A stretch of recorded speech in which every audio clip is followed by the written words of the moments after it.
ഇങ്ങനെ ഞാൻ കഴിച്ച് നിങ്ങളെ പ്രലോഭിപ്പിച്ച് നിങ്ങൾക്ക് കൊതി വരുമ്പോൾ നിങ്ങൾ ഇത് ഉണ്ടാക്കും. വീട്ടിൽ നമ്മുടെ മക്കൾക്ക് കൊടുക്കും, ഗ്രാൻഡ് പേരൻസിന് കൊടുക്കും, എല്ലാവർക്കും കൊടുക്കും. ഏറ്റവും മായില്ലാത്ത ഏറ്റവും നല്ല സാധനം നമ്മുടെ വീടുകളിൽ നിന്ന് തന്നെ വരട്ടെ.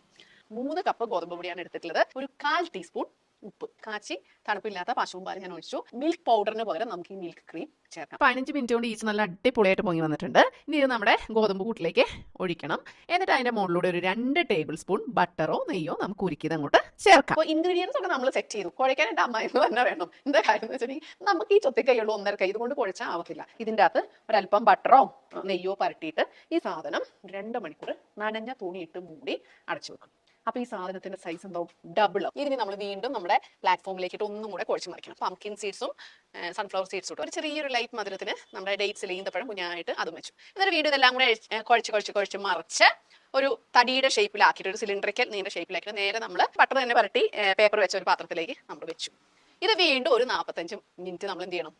അടച്ച് വെക്കണം. 45 മിനിറ്റ് കഴിഞ്ഞിട്ട് ഒരല്പം പശുവിന്റെ പാലെടുത്തിട്ട് അതിന്റെ മുകളിലൊന്ന് ബ്രഷ് ചെയ്യണം.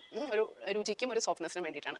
എന്നിട്ട് അതിന്റെ മുകളിൽ നമ്മൾ കുറച്ച് എള്ള് വെതറാം. എന്താണെന്ന് വെച്ചാൽ കാണാൻ നല്ല രസമുണ്ടാവും. നമ്മുടെ ഓവൻ ഒരു 200 ഡിഗ്രി സെൽഷ്യസിൽ ഒരു 10 മിനിറ്റ് പ്രീ ഹീറ്റ് ചെയ്തതിന് ശേഷം ഒരു 10-30 മിനിറ്റ്, 25 to 30 മിനിറ്റ് നമ്മൾ 200 ഡിഗ്രിയിൽ ബേക്ക് ചെയ്ത് എടുക്കാം.